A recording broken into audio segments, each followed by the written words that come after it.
إن الحمد لله نحمده ونستعينه ونستغفره ونعوذ بالله من شرور أنفسنا ومن سيئات أعمالنا من يهده الله فلا مضل له ومن يضلل فلا هادي له وأشهد أن لا إله إلا الله وحده لا شريك له وأشهد أن محمدا عبده ورسوله صلى الله تعالى عليه وعلى آله وأصحابه وبارك وسلم. يا أيها الذين آمنوا اتقوا الله حق تقاته ولا تموتن إلا وأنتم مسلمون. يا أيها الناس اتقوا ربكم الذي خلقكم من نفس واحدة وخلق منها زوجها وبث منهما رجالا كثيرا ونساء واتقوا الله الذي تساءلون به والأرحام إن الله كان عليكم رقيبا. يا أيها الذين آمنوا اتقوا الله وقولوا قولا سديدا يصلح لكم أعمالكم ويغفر لكم ذنوبكم ومن يطع الله ورسوله فقد فاز فوزا عظيما. أما بعد فإن خير الحديث كتاب الله وخير الهدي هدي محمد صلى الله عليه وسلم وشر الأمور محدثاتها وكل محدثة بدعة وكل بدعة ضلالة وكل ضلالة في النار. رب اشرح لي صدري ويسر لي أمري واحلل عقدة من لساني يفقه قولي. اللهم انفعنا بما علمتنا وعلمنا ما ينفعنا وزدنا علما. سبحانك لا علم لنا إلا ما علمتنا إنك أنت العليم الحكيم. رب أوزعني أن أشكر نعمتك التي أنعمت علي وعلى والدي وأن أعمل صالحا ترضاه وأصلح لي في ذريتي إني تبت إليك وإني من المسلمين. اللهم طهر قلوبنا من النفاق وأعمالنا من الرياء وألسنتنا من الكذب وأعيننا من الخيانة فإنك تعلم خائنة الأعين وما تخفي الصدور. ہر قسم کی حمد و ثناء اللہ رب العالمین کی ذات گرامی کے لیے، انگنت لا تعداد بے شمار درود و سلام اس ہستی مقدس پر جن کا نامی اسم گرامی محمد رسول اللہ صلی اللہ علیہ وآلہ وسلم ہے. حضرات، آج عید کا دن ہے، خوشی کا دن ہے اور قربانی کا دن ہے. مومن اللہ رب العالمین کی خوشی پر خوش ہوتا ہے. قل بفضل اللہ وبرحمته فبذلك فليفرحوا هو خير مما يجمعون. یہ دنیا کے مال و دولت، جاہ و منصب، پاور اور طاقت سے بڑھ کر انسان کو اللہ رب العالمین کے فضل اور اس کی رحمت کے ساتھ خوش ہونا چاہیے، کیونکہ یہی سب سے بہترین چیز ہے جو اللہ تعالیٰ کی رحمت ہے. آج کا دن اس کو یوم النحر کہتے ہیں. حج کے دنوں میں دوسرا دن ہے. عرفات کے بعد حجاج کرام جب واپس پلٹتے ہیں منا، رات مزدلفہ میں گزار کر 10 ذی الحج کو منا میں آتے ہیں. یہ دن بڑا عظیم دن ہے. نبی کریم صلی اللہ علیہ وآلہ وسلم نے اس کو اعظم ایام الدنیا قرار دیا ہے. یوم النحر ثم یوم القر. نحر کا دن یعنی آج کے دن لوگ اللہ رب العالمین کا قرب حاصل کرنے کے لیے قربانی کرتے ہیں، جانور ذبح کرتے ہیں. اور ابراہیم علیہ السلام نے بھی آج کے دن اللہ رب العالمین کے حکم کے مطابق، اس کے آرڈر کے مطابق اپنے بیٹے کو قربان کرنے کے لیے تیار ہو گئے تھے. یہ دن حقیقت میں اس عظیم مقصد کے لیے ہے جس کو آج مسلمان بھول چکے ہیں. وہ مقصد کیا ہے؟ توحید کا اظہار کرنا. ایک جگہ پہ اکٹھے ہو کر ہزاروں کی تعداد میں، اب پوری دنیا میں بلکہ لاکھوں کی تعداد میں اللہ رب العالمین کی ذات کے لیے، اس کو راضی کرنے کے لیے جانور ذبح کیا جاتا ہے. جانور یہ بتاتا ہے کہ میں اس مالک کا پیدا کیا ہوا چند گھنٹے چند دن تیرے ساتھ رہا ہوں، اب تیری بات مانوں گا، میں کسی اور کی نہیں مانوں گا۔ انسان تو 60 سال اس مالک کا کھاتا ہے، پیدا بھی اس نے تجھے کیا ہے، لیکن تو کبھی بھی اس بات کو پہچانتا نہیں کہ میں کیوں اپنے رب سے بیگانہ ہو کے زندگی بسر کر رہا ہوں، کیوں میں اس سے دور جا رہا ہوں۔ توحید کا اقرار کرنا اور اس عظیم عبادت کو ثابت کرنا کہ یہ صرف اور صرف اللہ رب العالمین کے لیے ہے، کیونکہ اس لیے کہ اللہ رب العالمین نے قربانی جب کرنے کا حکم دیا تو وہ بھی اپنی ذات کو خوش کرنے کے لیے کہ یہ لوگ کسی اور کے لیے جانور کو ذبح نہ کریں۔ اللہ تعالیٰ کو اس جانور کا خون اور گوشت کی ضرورت نہیں ہے، وہ تو صرف یہ دیکھنا چاہتا ہے کہ تم نے یہ قربانی جو کی ہے کس کے لیے کی ہے۔ لن ینال اللہ لحومها ولا دماؤها ولكن يناله التقوى منکم۔ یہ تو اللہ رب العالمین نے قربانی اس لیے کی ہے تاکہ ہم جان سکیں کہ یہ جانور بھی ذبح کرتے ہیں، اگر بیٹوں کی قربانی دینی پڑ جاتی تو کیا کرتے یہ۔ اصل بات یہ ہے کہ انسان اپنے ہر ایک عمل میں اپنے رب کو پہچانے کہ میرا مالک مجھ سے کس بات کا تقاضا کرتا ہے، اور اس دن انسان کو اپنے رب کی بڑائی، اس کی توحید وحدانیت کا خوب بڑھ چڑھ کر اونچی آواز سے اظہار کرنا چاہیے۔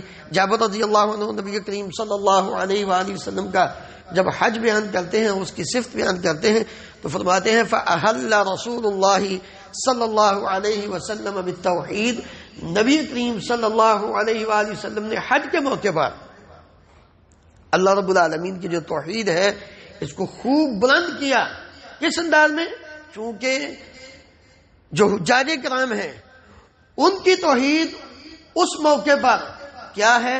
لبیک اللہم لبیک لبیک لا شریک لک لبیک ان الحمد والنعمت لک والملک لا شریک لک۔ یہ اللہ رب العالمین نے پیارے نبی کریم صلی اللہ علیہ وآلہ وسلم کو یہ ترانہ سکھایا۔ اگر وہاں پہنچ کر بھی اس ترانے کو پڑھ کر بھی انسان کا عقیدہ درست نہ ہو تو اس سے بڑا بد نصیب کوئی نہیں ہو سکتا کہ تو اتنا سفر کر کے، اتنا پیسہ خرچ کر کے، جسم کی صعوبت برداشت کر کے، تھکاوٹ اپنی برداشت کر کے، مال و دولت لاکھوں روپیہ ہزاروں دینار خرچ کر کے اس مقام پر پہنچ کر پھر بھی تجھے اس بات کی سمجھ نہیں آئی کہ میں کس کے سامنے کیا بول رہا ہوں، اور واپس پلٹے تو پھر وہی کام غیر اللہ کو پکارنا، ان کی نظر و نیاز دینا، یہ انسان کی سب سے بڑی بد نصیبی ہے۔ اس لیے تو اللہ رب العالمین نے یہ فرمایا تھا، یہ بات یاد رکھو وَإِن يَمْسَسْكَ اللَّهُ بِضُرٍّ فَلَا كَاشِفَ لَهُ إِلَّا هُوَ۔ لوگو اگر اللہ رب العالمین تمہیں کوئی نقصان پہنچانا چاہے تو دنیا کی کوئی طاقت اس نقصان سے تمہیں بچا نہیں سکتی۔ وَإِن يَمْسَسْكَ بِخَيْرٍ فَهُوَ عَلَى كُلِّ شَيْءٍ قَدِيرٌ۔ اگر اللہ رب العالمین کی طرف سے تمہیں کوئی خیر بلائی پہنچنی ہو تو اس کو کوئی روکنے والا نہیں، اللہ ہر چیز پر قادر ہے۔ کیوں؟ وَهُوَ الْقَاهِرُ فَوْقَ عِبَادِهِ وَهُوَ الْحَكِيمُ الْخَبِيرُ۔ وہ اپنے بندوں پہ غالب ہے، اللہ اپنی مخلوق پر غالب ہے۔ دنیا کی کوئی مخلوق رب العالمین سے غالب نہیں ہو سکتی۔ اللہ اپنی مرضی کرتے ہیں، جیسے چاہتے ویسے کرتے ہیں۔ اس لیے ہم سب کو اس بات کا حکم ہے وَمَا أُمِرُوا إِلَّا لِيَعْبُدُوا اللَّهَ مُخْلِصِينَ لَهُ الدِّينَ۔ لوگو تم قولی، بدنی، مالی، جانی، ہر اعتبار سے جو بھی قربانی کرتے ہو، جو بھی عبادت کرتے ہو، اس میں اخلاص پیدا کرو۔ نماز کے اندر، روزے کے اندر، حج کے اندر، دیگر عبادات کے اندر، ذبح کے اندر اللہ رب العالمین کی عظمت کو اپنے دلوں میں جگہ دو، اور اس بات کو جان لو کہ جس انسان نے لوگوں کو پہچان لیا اس نے لوگوں کو مقام دیا ہے۔ جس نے لوگوں کو پہچان لیا، پتہ چل جاتا یہ بادشاہ ہے، یہ افسر ہے، تو وہ اس کو اس کرسی پر بٹھاتا ہے۔ جو عام آدمی اس کو نیچے بٹھاتا ہے، جس نے لوگوں کو پہچان لیا اس کو مقام دیا، اور جس نے اپنے رب کو پہچان لیا اس نے کبھی شرک نہیں کیا۔ شرک وہی کرتا ہے جو اپنے رب کو نہیں پہچانتا، پھر وہ اس کے اندر اخلاص آ جاتا ہے۔ جو اپنے رب کو پہچان لیتا ہے پھر اپنی ہر عمل میں اخلاص پیدا کر لیتا ہے، اور اس عمل میں قربانی کا ہو، حج کا ہو، ہمیں اللہ رب العالمین کی طرف سے یہ حکم ہے نبی کریم صلی اللہ علیہ وآلہ وسلم کی طرف سے اس بات کا حکم ہے کہ ہم مشرکین کفار کی مخالفت کریں۔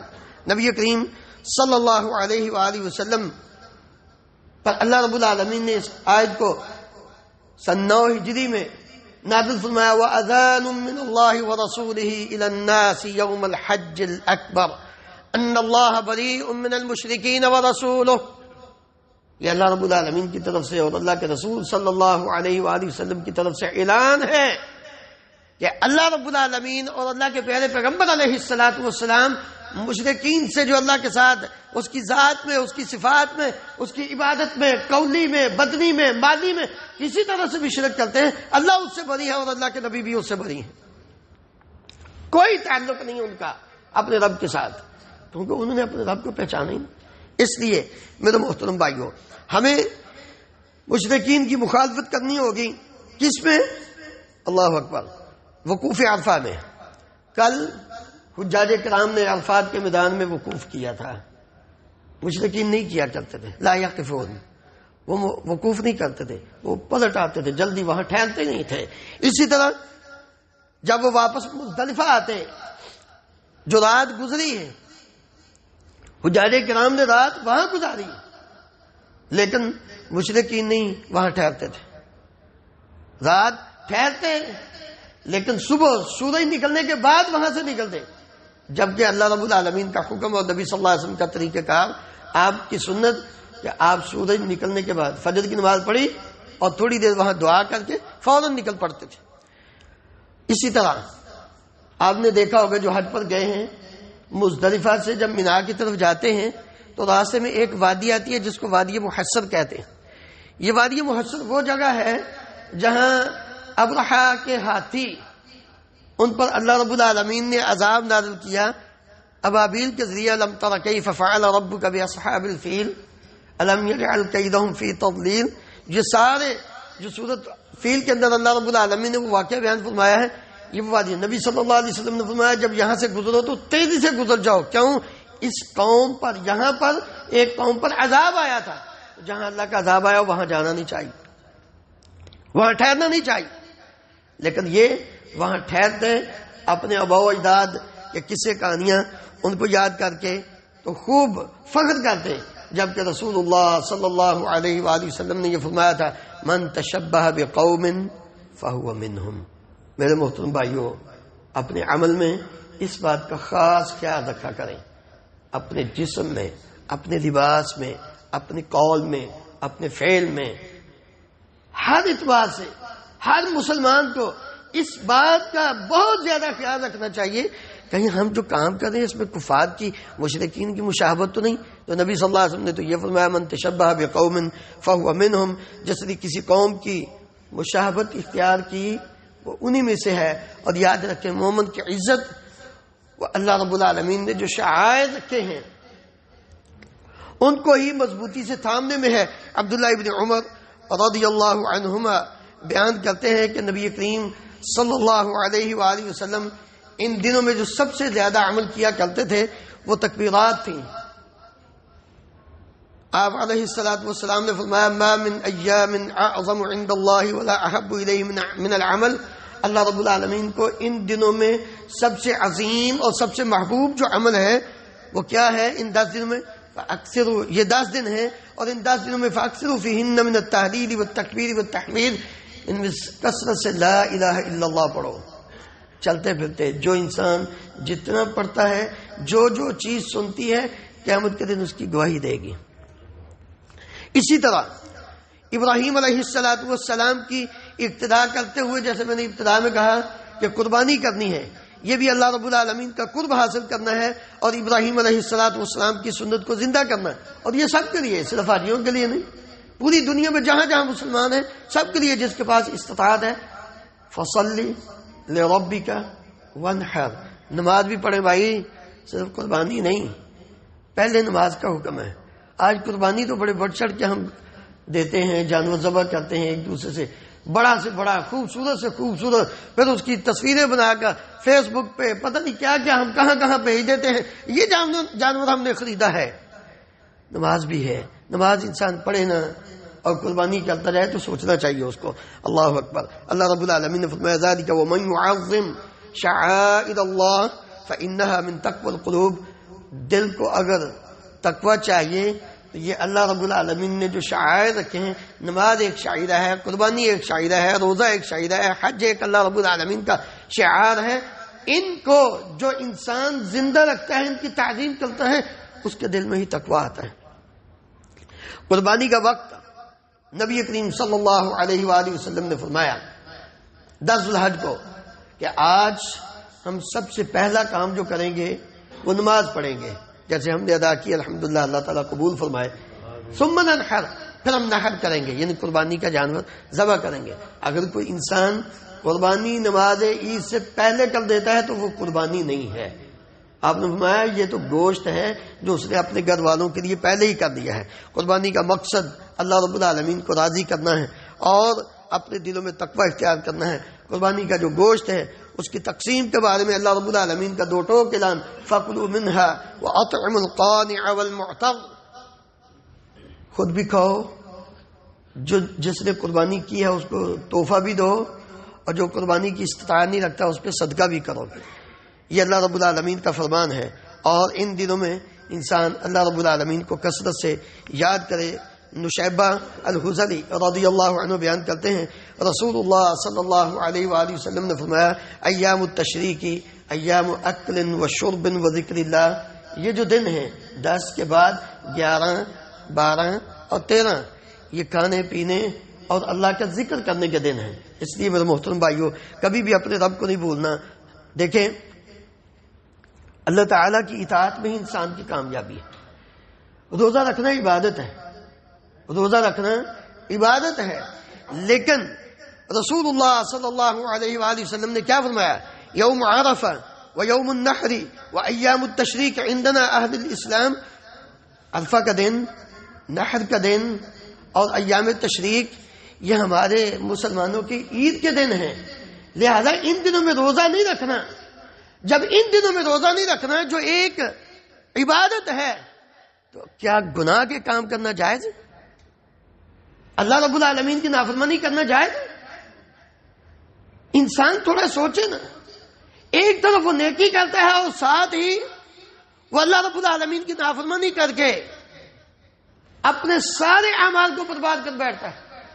اس لیے تو اللہ رب العالمین فرماتے ہیں وَلَا تَكُونُوا كَالَّتِي نَقَضَتْ غَزْلَهَا مِن بَعْدِ قُوَّةٍ أَنْكَاثًا تَتَّخِذُونَ أَيْمَانَكُمْ. لوگوں اس عورت کی طرح نہ ہو جو جس نے بڑی محنت سے کوشش سے سود کاٹا. تم نے ان 10 دنوں میں قرآن مجید کی تلاوت کی، صدقہ کیا، روزے رکھے، کل 9 ذوالحج کا روزہ رکھ کے اپنے 2 سال کے گناہ معاف فرمائے، اور یہ سوچ کر کہ اب آنے والے سال کے بھی معاف ہو گئے لہذا آپ جو مرضی کرو. اللہ رب العالمین کی نافرمانی کر کے اپنے اعمال کو برباد مت کیجیے. اس دن میں، خوشی کے دن میں سب سے پہلا جو کام ضروری ہے نماز عید کے بعد قربانی کے ساتھ ساتھ دوسروں کے دلوں میں خوشی پیدا کرنا ہے.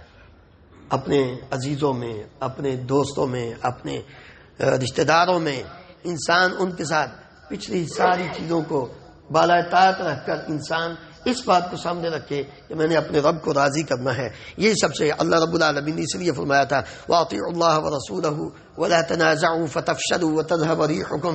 اللہ کے رسول کی اطاعت کرو، اختلاف نہ کرو، لڑائی جھگڑا نہ کرو، کیونکہ تم پھسل جاؤ گے، اور جب پھسل گئے تو دشمن کا تم پہ وار چل جائے گا. اسی طرح جیسے مردوں کو اس بات کا حکم ہے کہ اللہ رب العالمین کی اطاعت کرنی ہے، ویسے ہی نبی کریم صلی اللہ علیہ وآلہ وسلم معاشر النساء عورتوں کی جماعت کو بھی مخاطب کر کے فرمایا کرتے تھے کہ تمہاری زینت، عورتوں کی زینت وہ تقوی میں اور شرم و حیا میں ہے. اللہ رب العالمین فرماتے وَإِن يَسْتَعْفِفْنَ خَيْرٌ لَهُنَّ. جن عورتوں پہ پردہ کرنا فرض نہیں وہ بھی اگر اپنا لباس صحیح کر لیں، پردہ کر لیں تو یہ بہت بہتر ہے ان کے لیے.